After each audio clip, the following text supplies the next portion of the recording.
That phrase, the reason why that phrase is there, and I want to talk to you about what it is in the Hebrew.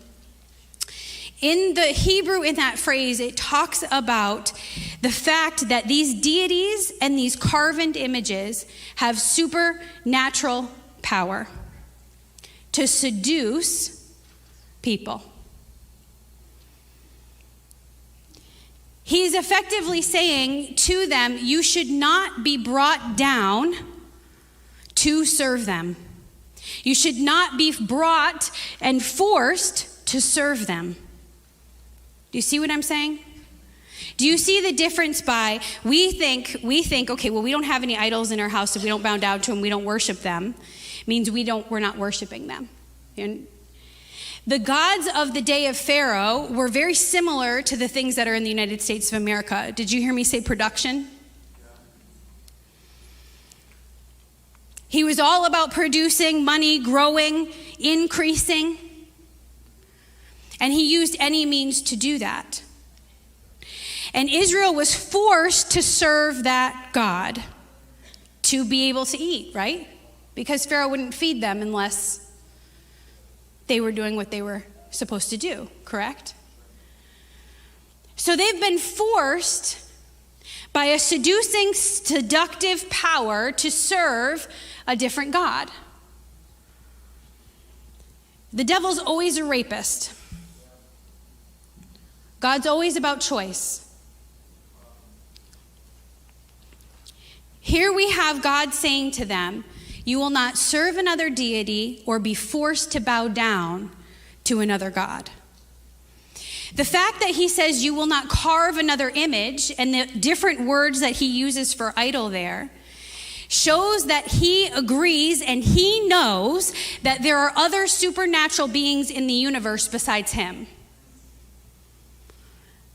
Much of the church today doesn't even want to think that there's demons. We may agree on angels and the devil, but they don't think demons affect us today. I know this is the Old Testament, but I have news for you. The New Testament is concealed in the Old Testament, and the Old Testament is revealed in the New Testament. These things are dependent upon each other. And this book of the Old Testament is just as relevant, and I can show you, I have a big list of verses, Gabe knows, of where it's written in the New Testament. But what I'm saying to you is very important because of what is happening in our nation and what is going on in our world and what goes on in the church. God is saying to them, I am Yahweh who loves you and delivers you. He's embedding in his language, he has the power over those demons. I am Yahweh who delivers you, who is faithful to your generations. I've been with Abraham, Isaac, Jacob, Joseph, and everybody in between.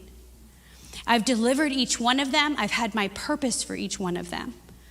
Now I'm telling you, do not be brought down by the seductive power of other supernatural things. Do not create carved images of those other seductive supernatural powers and bow down to them. Do not create carved images of other deities. He's warning his people of the seductive power of the demonic. He jealously wants to be served and loved, but he does want to protect his people. He's not egotistical. Do you understand? He's not petty. He's wise. There are forces at play within our nation, within our lives, within our everyday that are seducing us to listen to them. Instagram and the internet have seductive power. The algorithm has a seductive power. It's not just seductive sexually. Do you understand what I'm saying? Although our nation is loaded with sexual sin.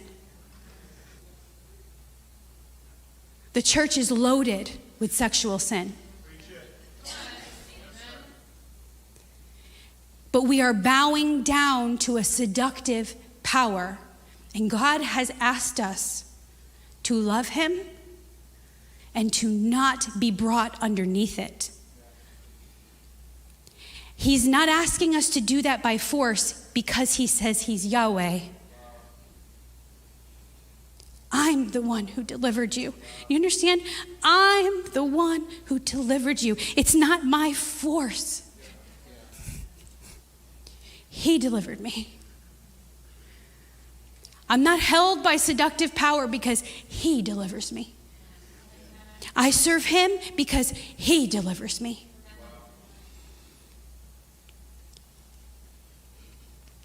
He delivers me.